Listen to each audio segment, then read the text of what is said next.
Nós estamos lidando contra os principados e potestades, as hostes espirituais, quer dizer, as forças espirituais espalhadas. E para a gente poder combater cerco de Jericó, para isso, a gente precisa ter fé em Deus. E eu gostaria hoje de fazer uma pergunta, e o tema hoje é uma pergunta: até onde vai a tua fé? Até onde vai a tua fé? Porque a gente sabe que a fé, a própria palavra nos dá aqui a definição de que a fé é o firme fundamento daquilo que não se vê.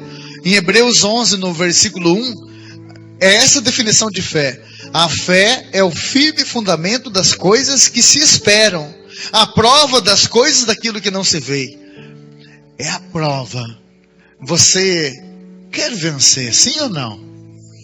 A fé já é uma prova para você de que você vai vencer. Então quem tem fé já vive uma alegria antecipada, uma satisfação antecipada, porque a fé é a prova. É a prova que você precisa. A gente vê na palavra de Deus até a ira de Jesus, quando os próprios fariseus vinham pedir prova, que Jesus provasse, né? Nos dê um sinal de quem tu és. Jesus nunca gostou disso. Jesus não quer demonstrar sinais, porque Jesus diz: feliz daquele que crê sem ter visto. A fé é o firme fundamento daquilo que eu não vejo. Eu não sei se você já viu isso, mas às vezes as pessoas de fé nos surpreendem porque elas têm motivos de sobra para estarem sofrendo. E às vezes você vê pessoas que perderam um ente querido, pessoas que estão passando por crise, ainda com um sorriso nos lábios, e você pergunta: como que vai? Aquela pessoa é capaz de dizer: eu não posso reclamar. Às vezes até diz: melhor estraga. E aí você olha para você mesmo, se sente tão pequenininho, né? Você fica pensando: meu Deus do céu, se essa pessoa que tem muito mais problema do que eu está sorrindo, por que eu estou chorando? Por que esse desespero todo? É porque você não tem uma firme convicção daquilo que você não viu ainda. Essa ansiedade, além dos padrões da normalidade, essa angústia, isso é falta de fé. É falta de fé. Veja que existe aquela fé pura que nós chamamos, que é aquela fé que Deus nos dá. Existe aquela fé que nós chamamos de fé superficial. Tem pessoas que até têm fé, mas não é um firme fundamento nas coisas de Deus. Ter fé todos nós temos, porque se você não tivesse fé, se você não acreditasse naquilo que você não viu ainda, você deixaria até de acreditar nas fofocas que contam para você. E olha que tem gente que não crê muito naquilo que o padre diz aqui no altar, mas na fofoca dos outros parece que é dogma de fé. Quer dizer, o que significa acreditar numa fofoca? Acreditar naquilo que eu não vi. É fé. Para acreditar numa fofoca tem que ter fé. Alguém chega na tua casa e diz: está sabendo da última? Né? Que fofoqueiro sempre começa com essa, né? Está sabendo da última? Aí você diz: não. Pois é. Me contaram, quer dizer, nem ele sabe, isso é verdade, que E você diz: eu não acredito, já estava desconfiado. Que fé, hein, que você tem na fofoca dos outros. Lá na televisão, um noticiário, né, falando mal às vezes da igreja, ou às vezes até a gente que está nessa época política, né? Você acredita em tudo que vê na televisão, até aqueles ibopes que colocam lá, aquelas pesquisas que às vezes é uma furada, mas você já sai dizendo tudo que passou na televisão, para você é correto, é certíssimo. Vocês sabiam que hoje a preocupação dos psicólogos, sobretudo que estuda a psicologia, que estuda o comportamento humano, é porque as novelas, parece mentira, mas as novelas formam mais consciência do que as próprias igrejas cristãs. Porque por mais que uma pessoa não seja cristã, não seja católica, nem de outra denominação religiosa, por mais que ela nem acredite em Deus, se ela for pelo menos inteligente, ela vai dizer como Marx dizia, que a religião é um mal necessário. Se não tivesse religião, todo mundo ia se matar. Porque a gente crê num ser superior. É isso que impede a gente de não sair matando todo mundo. Porque hoje em dia é de quem pode mais.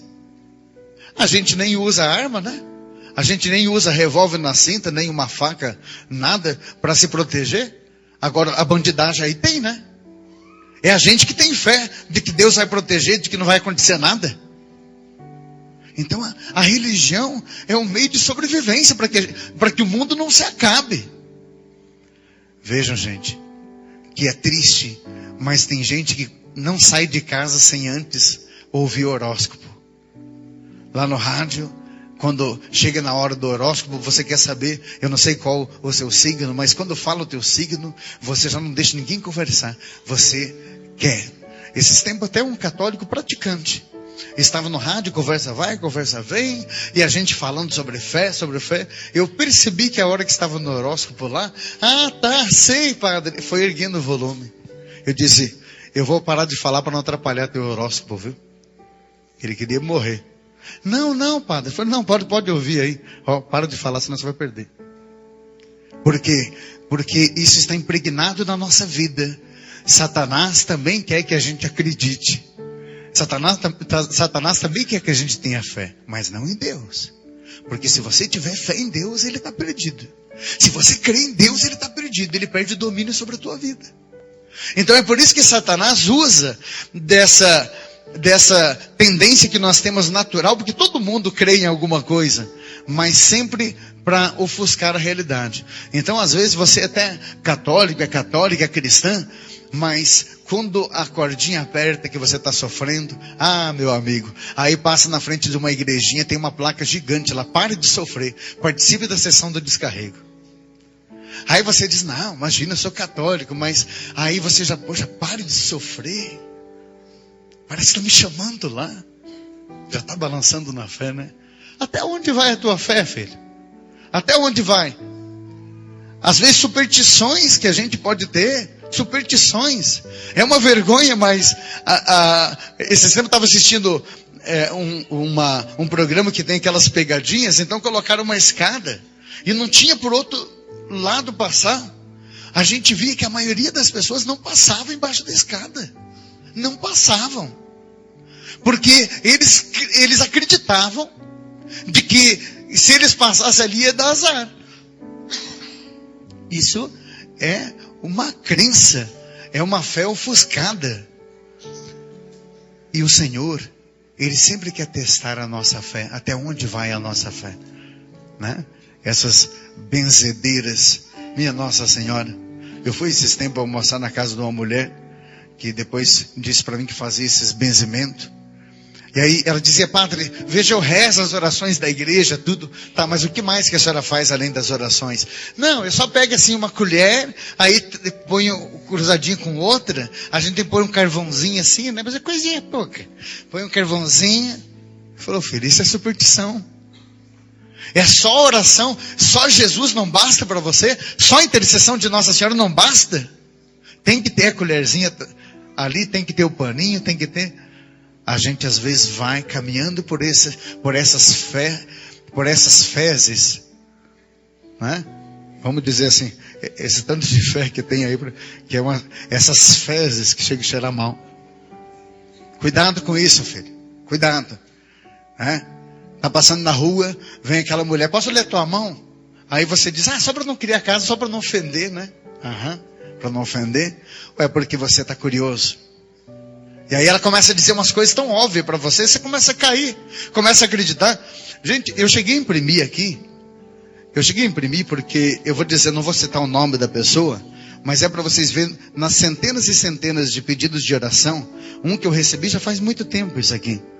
Padre, eu era casada e fiz uma simpatia para o meu marido sentir mais desejo por mim. Os resultados vieram. Só que eu me interessei por outra pessoa. Eu penso em separar dele agora, mas ele está interessado por mim.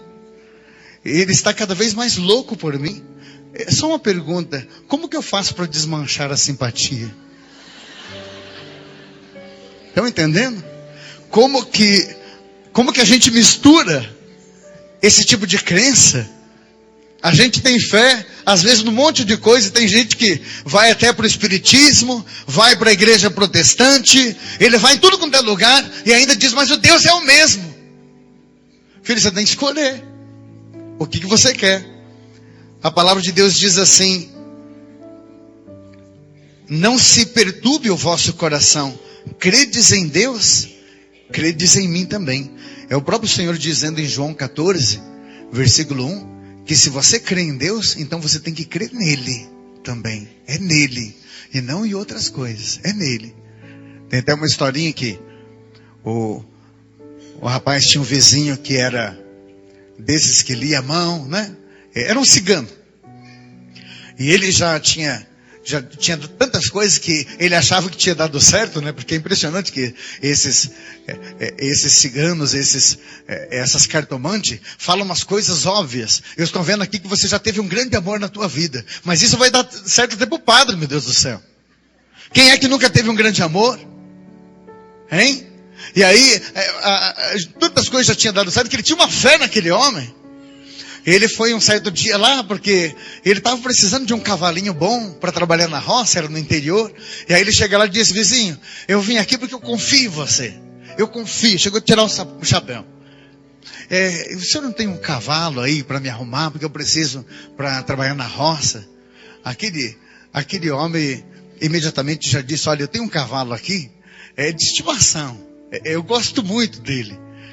Mas eu vendo para você. Eu vendo, olha, eu vou ter que vender por um precinho bom para o senhor, porque é um cavalo bom. Vou falar uma coisa para você, tá?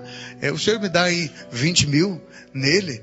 Puxa vida, 20 mil, 20 mil, mas olha, é um cavalo muito bom, você vai ver. Era tudo mentira daquele picareta, era o pior cavalo que ele tinha. Aí ele disse: mas aonde que está o cavalo? Já posso levar? Que eu tenho dinheirinho. Não, o cavalo está no pasto aí, agora não dá para pegar o cavalo. O senhor vem amanhã cedo. Amanhã eu já arrumo o cavalo para o senhor aí. O senhor já leva seladinho e tudo. Então amanhã eu venho aqui, viu? Eu confio. Eu confio em você, viu? Ó, você foi embora. E o picareta do cigano já reuniu os filhos lá e disse: olha, eu preciso pedir uma coisa para vocês. Amanhã eu vou entregar o pangaré, o cavalo. Ai, pai, graças a Deus o senhor conseguiu. Calma, filho, deixa o pai explicar. Amanhã, quando o homem vir aqui, para ele não desistir, eu quero que vocês comecem a chorar. Fala: não, pai, não vendo, o cavalo é muito bom. Façam isso, que daí depois o pai compra 2 de amendoim para vocês. Tá? Aí o filho mais novo ainda diz: ô pai, o senhor vai ter coragem de vender aquele cavalo? E ele está dizendo que é bom ainda, pai. Pelo amor de Deus, o senhor passou tanta raiva. Filho, não fala isso amanhã, porque eu te mato perto do homem. Amanhã você tem que só chorar e façam cena para me vender. Imagina, 20 mil eu vou vender para aquele homem. Aí disse que o homem veio no outro dia, cedinho, o homem estava lá. Eu não disse que eu vinha, viu? Vim aqui para ver o cavalo. É bom mesmo? Não, é bom. As crianças já começaram: ô pai, venda não, pai. Por quê, filho? Não, o cavalo é tão bom. Aí o homem se interessou mais. Nossa, as crianças ficam assim, por causa do cavalo. Eles não querem, porque o cavalo é muito bom. Ele é bom para a motaria, é bom para o trabalho. Ele sozinho aqui dá conta dessa roça. A menina já chorou: me engana, pai. Não venda não, pai. Por favor, pai. Ô pai. Aí o homem diz: não, eu vou com certeza. O homem levou o cavalo já veio até meio mancandinho. Ele diz: mas esse cavalo, não, imagina, isso aí é marchador, ele está marchando, você não está vendo? O cavalo.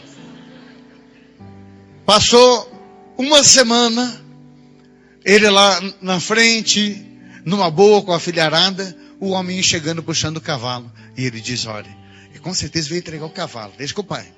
Quando ele chegou, ele disse: ó, meu amigo, antes de você falar qualquer coisa, eu já vou dizer, aqui quando a gente faz um negócio, a gente não volta atrás. Porque eu aprendi desde criança: homem que é homem tem que honrar a palavra. Não, mas eu não vim aqui entregar o cavalo. Ah, o senhor não veio? Não, eu vim aqui pedir para os senhores, se o senhor não empresta as duas crianças, que eu quero passar o cavalo para frente. O senhor não empresta os filhos do senhor aí para fazer aquele chorinho? Eu quero passar para frente, tem um vizinho lá que está interessado. Ô, Jesus. Quer dizer, parece que picareta chama picareta, né? Tem gente que não crê na palavra, mas crê em qualquer picareta que tem por aí. Cuidado, filho. Qual é a tua fé? Eu gostaria, para encerrar aqui, falar de 2 exemplos de fé. Eu podia falar de tantos exemplos na Bíblia, mas só para você ver que Deus testa a sua fé. Às vezes até você vai estar um certo dia bem tranquilo, nem imagina que vai vir uma proposta tentadora para você e uma pessoa vai tentar desviar você, né? vai tentar levar você para uma outra denominação religiosa, né? Deixa eu ir lá na tua casa fazer uma oração. Você precisa do que mais? Católico, católica, do que mais que você precisa? Principalmente você que está vindo para Cerco do Jericó, está vindo testemunhos aí. Me diga o que mais que você precisa. Quem é que precisa ir lá orar na tua casa? Quem é que precisa fazer um trabalho ou ler sua mão? Ninguém, católico, ninguém. Não caia nessas palavras adocicadas, conforme diz São Paulo na carta aos Romanos. Ele diz assim no capítulo 16: muitos virão com palavras adocicadas e convencerão a muitos, diz São Paulo. Confira lá, capítulo 16 de Romanos. A palavra de Deus nos fala em 1 Reis 18, 20, preste atenção, é uma palavra lindíssima, lindíssima. Porque no Antigo Testamento havia muitos deuses falsos. Por isso que a Bíblia proíbe a confecção de imagens, por exemplo. Os nossos irmãos protestantes, eu não entendo, que até hoje parece que não entenderam isso. Os povos vizinhos de Israel, como os cananeus, os profetas de Baal, eles acreditavam em deuses falsos. Havia vários deuses. Nós queremos num só Deus. Maria é Deus? Sim ou não?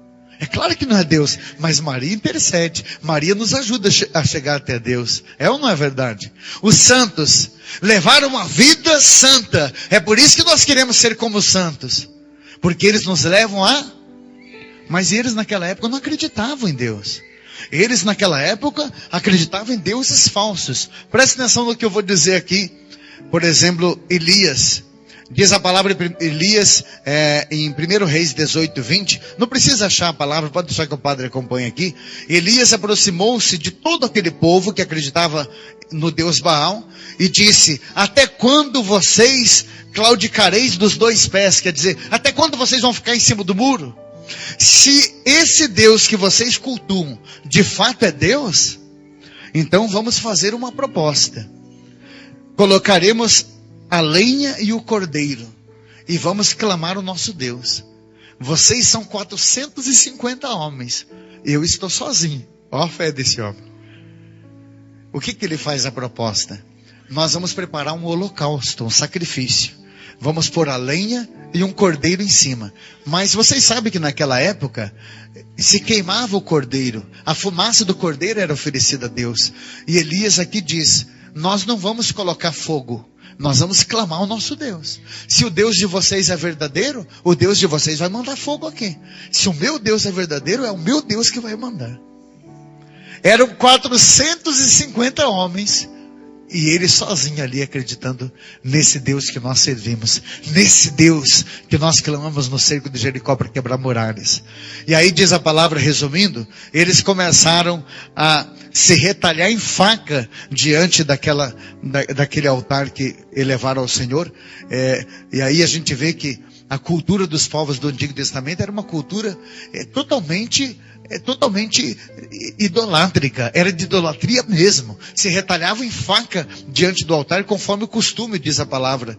No versículo 28 do capítulo 18 de 1 Reis, eles gritavam com efeito em alta voz, se retalhavam segundo o seu costume, com espadas, lanças, até se cobrir de sangue. Passado já o meio-dia, enquanto continuavam em meio aos transes proféticos, chegou a hora da oblação, mas não se ouve voz alguma, nem sinal do Baal, do Deus falso. Elias então se aproxima. Eu quero que você preste atenção nessa fé, preste atenção nessa autoridade. Versículo 30, Elias disse ao povo: aproximai-vos de mim. Todos se aproximaram.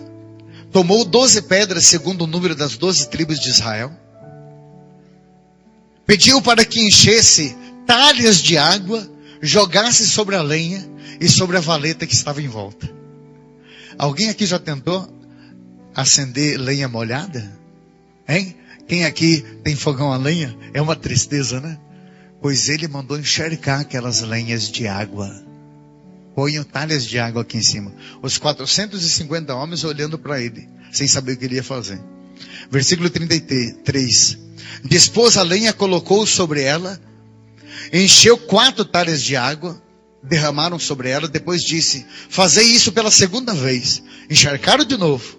Ainda uma terceira vez, encharcaram de novo. A água desceu, escorreu sobre a lenha e encheu a valeta que estava em volta. Chegou a hora da oblação, o profeta Elias adiantou-se e disse: meu Senhor e meu Deus, eu sei que tu és o Deus de Abraão, o Deus de Isaac, o Deus de Jacó. É para que eles creiam que somente tu és Deus, e somente em ti devemos depositar a nossa fé. No momento em que terminou sua fala, o fogo do Senhor desceu sobre a lenha, consumiu a água da valeta e até mesmo as pedras que estavam ao redor. Quem gostou da palavra pode aclamar a Deus. Deus maravilhoso, hein, gente? Deus maravilhoso. Sabe, filho, eu vou dizer uma coisa séria para você. Sabe por que Deus não faz milagre assim, talvez? Porque a sua fé é mais ou menos. Porque no fundo, você sempre tem um pezinho lá, um pezinho aqui. Não crê só na palavra. Talvez falta a fé de Elias para nós. Se o Senhor fosse provar a sua fé, até onde iria a sua fé? Até onde vai a sua fé? É o tema de hoje. Abraão, diz a palavra no capítulo 6 de Gênesis. Deus chega para Abraão e diz: Abraão, Abraão. Ele logo diz: eis-me aqui. E Deus disse para Abraão: sele a tua jumenta, despeça da tua mulher e leve teu filho Isaque. Você vai para um lugar que eu vou te enviar. Repito, tente imaginar você. Deus chega para você e diz assim: fulano, você vai se despedir da tua mulher, vai pegar o teu filho, o único filho, e você simplesmente vai sair. Eu vou indicar um caminho para você. A palavra de Deus diz que Abraão não perguntou para onde era, quando eles iam voltar. Hein? Abraão não pediu nem o endereço para colocar no GPS. Só obedeceu. Isso é fé. No outro dia de manhã, Abraão diz: Isaque, despeça da tua mãe. Aonde que a gente vai, pai? Eu não sei, mas Deus sabe. Vai lá, pega a criança, sela a jumenta e começa a andar. E no caminho Deus vai falando com ele: Abraão, vai para o monte de Moriá. Abraão continua. Depois você pega ali o capítulo 6 e depois Gênesis no capítulo 22, onde vai falar do sacrifício. Quando ele começa a subir o monte, Deus disse: Abraão, eu sei que tu temes a mim. Eu sei que você oferece para mim o dízimo. Você dá sempre o melhor para mim. Mas hoje eu vou te pedir mais do que tem me dado. Ele diz: fala, Senhor. Você confia em mim, Abraão? Sim, Senhor, eu confio em ti. Então, Abraão, suba com seu filho. E eu não quero cordeiro hoje. Hoje eu quero teu filho. O filho que você tanto ama. Você vai colocar sobre a lenha. Você vai tacar fogo naquela lenha. E não vai queimar cordeiro. Você vai queimar o próprio filho. Antes de imolá-lo, dê uma lança no peito dele. Deixa o sangue escorrer sobre aquela lenha, como o sangue do cordeiro. E depois, a fumaça será oferecida a mim. Sabe o que Abraão fez? Eu não sei o que você faria, né? Mas Abraão diz, chorando: eu não sei nada, Senhor. É o único filho que eu tenho que eu tanto amo. Mas a minha inteligência não é nada perto da tua. As minhas vontades não é nada perto da tua vontade. Eu sei que tu és Deus e terá o melhor para mim. E vai. Quando estão subindo o monte, a criança está trazendo a lenha. A criança pergunta: pai, o senhor vai oferecer um sacrifício? Abraão não olha para trás para que o filho não veja as lágrimas, porque o pai ia em prantos na frente. Sim, meu filho. Aí a criança na inocência diz: mas pai, o senhor está trazendo a lenha, está trazendo a faca. Aonde que está o cordeiro? E Abraão diz: filho, você acredita no pai? Sim, pai. Você confia no pai? Sim, pai. Você sabe que o pai sempre quer o melhor para você? Sim, pai. Então apenas faça o que eu digo, filho. Porque o pai teme a Deus. E quando chegam lá, prepara a lenha e diz para o filho: filho, deite sobre a lenha. E a criança, já naquela inocência, porque criança é criança, né, gente? Criança faz tudo que o pai manda. Eu não sei se você já viu aquelas crianças que às vezes tem uma altura muito elevada, se ela cair, ela vai se machucar, mas daí o pai diz: vem que eu te pego. Ela se lança. Já viram isso ou não? Porque o filho confia no pai. O filho sabe que o pai quer o melhor. E o pai ali amarra o filho em cima daquela lenha, respira fundo e, sem questionar, meu Deus do céu, ele ergue a lança. E aí uma voz clama, uma voz que vem do céu, diz: Abraão. Ele diz: eis-me aqui. Não precisa, Abraão, imolar o teu filho, diz o anjo. Deus queria apenas ver até onde ia a tua fé. Vamos dar uma salva de bom para a palavra?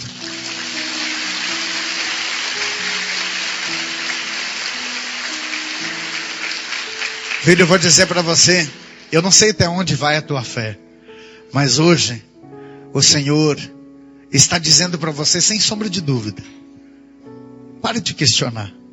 Porque tem gente que Deus às vezes chama para assumir um compromisso na igreja, questiona. Tem gente que Deus chama para perdoar aqueles que precisa perdoar, questiona. Tem gente que na missa o padre fala, precisa amar mais até aquele que não merece, o amor transforma.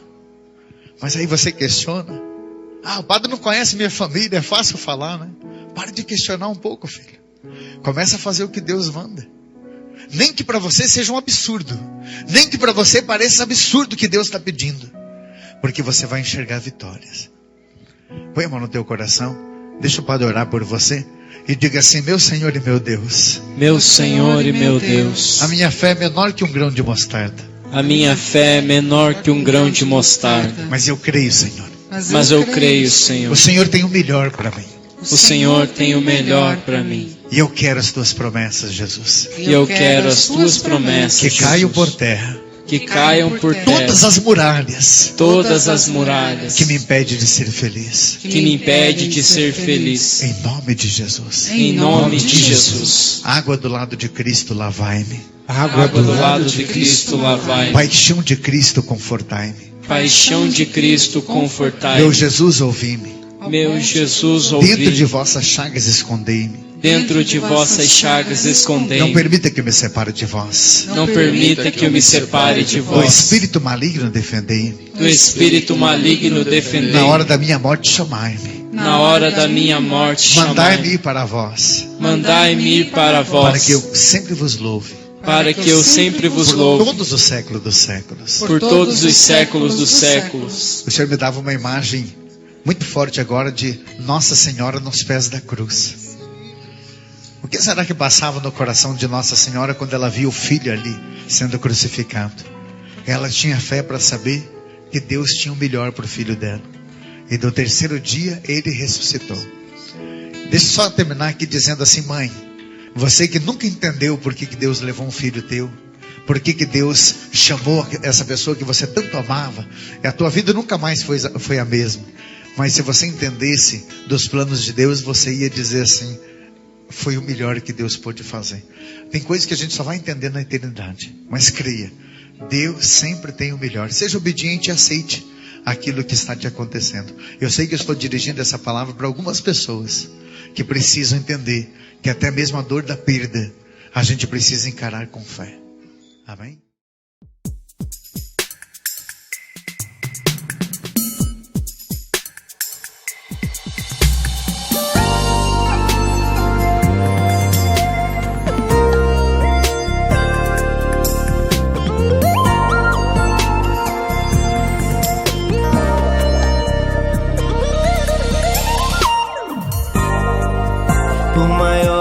Seja o seu problema, ele não é maior que Deus. Por maior que seja o seu dilema, ele é bem menor que Deus. E tudo é possível ao que crê. e nada é impossível a Deus.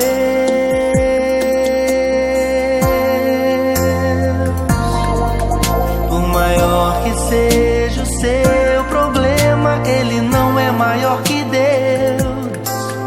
Por maior que seja o seu dilema, ele é bem menor que Deus. E tudo é possível ao que crê, e nada é impossível a Deus.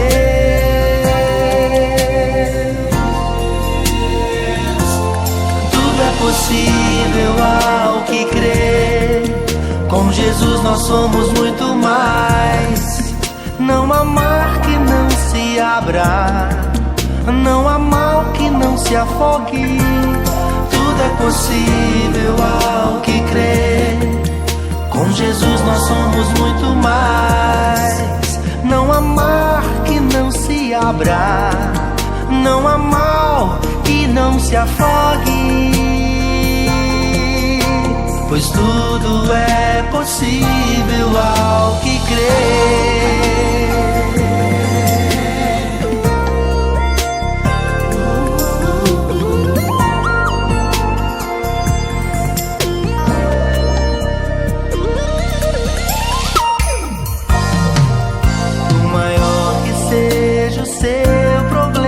Ele não é maior que Deus. Por maior que seja o seu dilema, ele é bem menor que Deus. E tudo é possível ao que crê, e nada é impossível a Deus.